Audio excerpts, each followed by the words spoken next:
Good morning, everybody. Welcome, welcome, welcome to another episode of Brand Marks the Spot. I'm your brand buddy, Patrick Sesko, and this show is all about design and branding for online entrepreneurs and how we can get those foundations in place so you can grow your business, have more impact, and move your business forward. So, in today's episode, we are going to be talking about actually two of what have become my brand values, two of them, and that is nixing the ego and lift as you climb. And I'm just checking to see if we're live. If you are live here with me, please drop a comment in. Let me know who you are, where you are, say hello. And if you're catching the replay, give me a hashtag replay.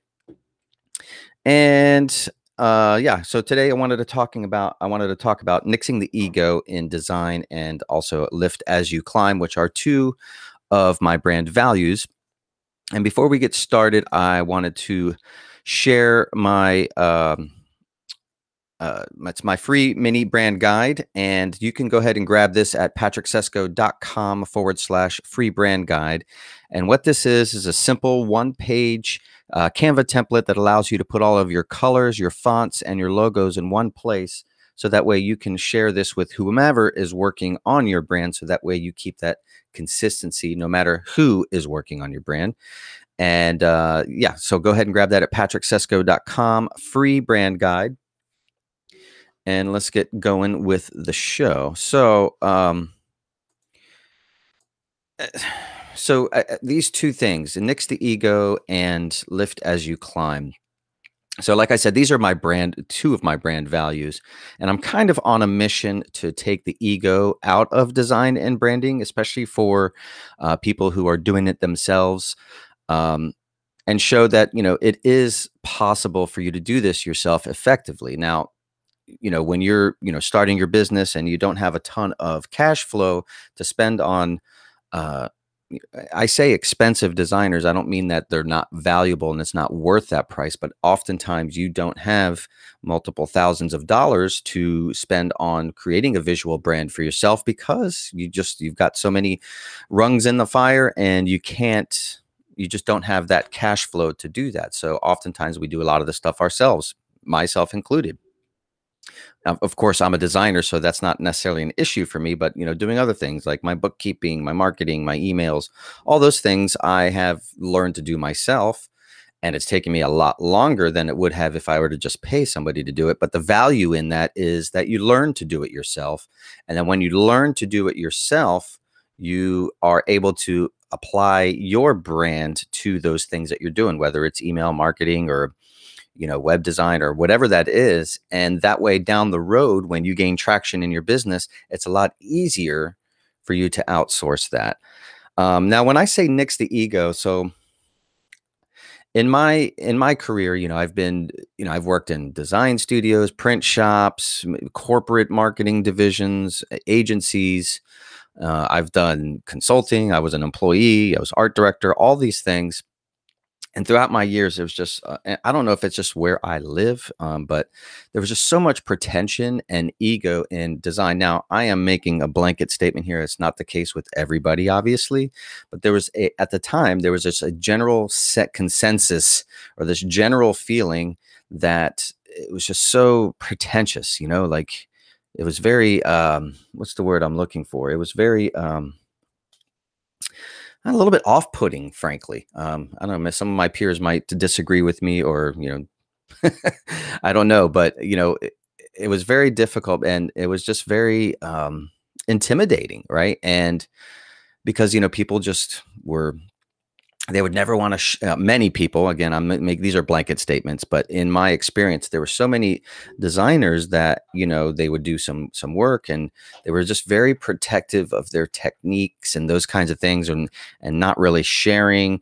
Obviously, they were very good. There were a lot of designers that were better than me, but it's like when you were like, "Oh, that's a really cool thing," explain to me how you did this. It's like they would not, because they were, I guess, afraid that somebody was going to steal that style or that technique. When really, design is just a tool for communication. And yes, there's a level of subjectivity and visual design that goes into it, and the more you do it, the better you become. But I always thought that that was just kind of a weird thing. Like, why wouldn't you want to share your knowledge, and why wouldn't you want to, you know, help somebody else and sort of bring somebody under their wing? And so that was always very frustrating with the whole ego in design thing. So, one of my missions with why I wanted to help online entrepreneurs do their own branding was because I wanted to take that ego out of it, and I wanted to just say, like, you know, you can do this yourself. You can do this to yourself. You can learn design. You can learn branding. And I'm not saying you have to be a professional and do it as for a living, but you can do it effectively enough for your business that, especially when you're starting, you can build that foundation so that when you do get traction, you can spend money to have somebody revamp it to make it even better as you go. Because as I always say, branding is an evolutionary process. It's not something you do once and you're done with it and you put it on a shelf and you move on. You do it, you tweak it, you move it along. If it's not working, you tweak it here. You take the parts that are great and move forward with them. You take the other parts and you tweak them again. And maybe your messaging changes, or maybe your visual style changes a little bit. But all those things like happen over time. And I'm just here to say that you can do it, right? And it may not be perfect at first. I mean, granted, nothing is really perfect. And, building that confidence is really half the battle, as the old G.I. Joe public service announcements say, learning is half the battle. So, learn how to do that stuff yourself. And that's kind of what I'm here for. If you have any questions, anything about building your brand or you're designing your stuff for your business, just hit me up in the group here or on my page and let me know. I'm happy to help there. Next, I talk about lift as you climb. And this kind of goes with the ego part, where there were so many people that, and again, it's a blanket statement. So, I understand that it's a blanket statement, but this was sort of my experience.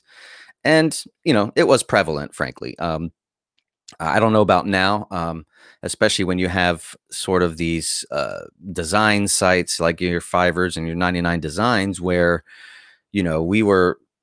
we were professionals. We honed our craft over, decades of time to do that. And then next thing you know, you have these sites like 99 Designs and Fivers, like really getting a logo for $5, really. So I don't agree with those sites, and it's not because of ego, but it's more because of protecting yourself, because there's a lot of theft that goes that happens in those sites, meaning that there is a lot of copyright infringement. So if you spend $100, $200 for this logo and a brand identity or something like that from a Fiverr or a 99 Designs or something similar, there usually isn't a lot of strategy behind it. So it's really just, here's a little logo. And, as you know, the logo is really almost closer to the end of the whole process, because you have to do your strategy work, your discovery, and your development before you even get to doing the logo. And your brand identity. So that's,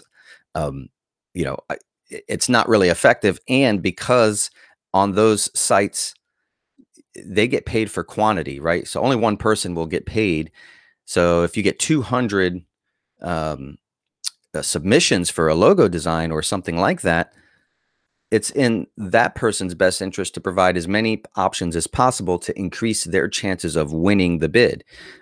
So not only is the quality decreased because it's just about quantity, and then secondly, only one person ends up getting paid. So you have, 199 other designers who don't get paid. So you're getting this work done for free. And that's kind of like, I don't agree with that. I agree people should get paid fairly for their work. And so that's I kind of did a little sidebar there on crowdsourcing sites. Now, those sites are great for things like, hey, I need a PDF designed. Here's my brand guide. Can you do that? That's great for that. I don't recommend getting your brand identity done through those sites because, again, there's a lot of copyright infringement. So they'll lift another person's design and kind of change it to your name and all that stuff, where you can't really do that. And what happens is people might pick that. And it happens a lot. People might pick that person's lifted or stolen designs, and then go ahead and create a website and create, stationery or whatever. And then down the road, they're like, oh, this is somebody else's design work. So they, get either slapped with a lawsuit or they get a takedown notice or something like that. So anyways, that's my little aside for the crowdsourcing there. It's not about ego. It's more about protecting your business and your liabilities. Um, at first I was really angry about those sites because what they were doing was really commoditizing design. And it was just like, oh, now like it kind of made me less worthy, less, it made my career less valuable, so to speak, or at least perceived. And that's just not the case, right? So you get what you pay for.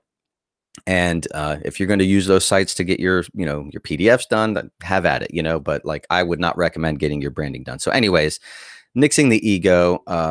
So my goal is to, as a designer and a brand strategist, is to kind of like take the ego out of all that design and the branding stuff and just like, hey, this is a tool. It's a business tool, just like your accounting is a tool for your finances in your business. So branding is a tool for, getting yourself known and connecting with people. It's a tool. So keep that in mind as you go through my content. And if you end up working with me or you buy my products and services, that I'm here to support you and not here to judge you, and just know that you can do it. So, and that kind of ties into the whole lift as you climb. And I've always known about this, but like just in intuitively, but I didn't really like understand the name, what it was called, until I saw an episode of Extreme Makeover. I think it was, yeah, Extreme Makeover Home Edition. I don't know if you remember that show where they would build a whole house in like a week for somebody who was like nominated and everything like that. And there was this guy on one of the episodes. His name was Bernard McFarland. And he was this, pillar to the community. He was like a single dad of several kids. He was going broke, but he would always like, donate his money and help donate his money and time to the community. And so they picked him to create his new house and all that stuff. And one of his mottos was lifting as you climb. So even though, and basically that means sort of like, as you rise, you bring people along with you. You don't push them away and look down upon them. And that's kind of where that ego and pretension comes in. And I don't want any of that. I want anybody I help, I want to help bring them up to their next level. Even if I'm a step farther than them, I want to help them and show them how they can get to that next level. So that's where the lift as you climb comes in. And it's just about being a good person. It's about helping people. It's about having impact on people. Yes, we want to make a living and make money and all that, but it's also helping people, achieve their dreams, whether it's, building a business or whether it's working for themselves or part-time or just, helping people achieve their dreams, helping people. And that's kind of like lifting as you climb. So all of that is really tied in with that. So, and that's kind of how I want to operate my business. That's become two of my brand values. And as you can see, I've spoken in another episode about how your brand values can influence how you show up in your business. And because I'm on a kind of a mission to take that ego out of the design, and one of my values is to lift as you climb. It shows up in how I interact with my audience. It shows how I interact with my customers, and all that. So, and also peers as well. So that's what I got for you today. So as you are building your brand or as you're running your business, remember, nix the ego. Nobody likes ego. Nobody likes pretension. It really, it's closed-minded and sort of short-sighted. And just remember to lift as you climb. I even wrote a song about that guy. It's called the Ballad of Bernard McFarland. And maybe I'll play it for you one of these episodes. But yeah, so lift as you climb, help people. And those are the two really important values that I have in my business. Hopefully you share those with me. And anyways, if you have any questions, hit me up in the page or the group or whoever. And if you're watching live, say hi, or if you're catching a replay, just hit #replay. That's what I got for you this week. So remember to grab that little free brand guide. I'll pop that on here one more time. This will help you to maintain consistency in your brand. You can pop your logos in there, your fonts and your colors. So that way, no matter who's working on your brand. So you have a VA working on your social media graphics, or you have a web developer. This is sort of the foundations of your visual brand, which are color, fonts, and logo. Not necessarily design style, but these are the tenets of the foundations of your branding. So go ahead and grab that at patricksesko.com/free brand guide. And that's what I got for you guys today. Hopefully that serves you well. And I'd love to hear what your brand values are, or what do you do? How do you impact your audience from that sort of values standpoint? So hit me up in the group or on my page, and we'll talk to you guys soon. Take care.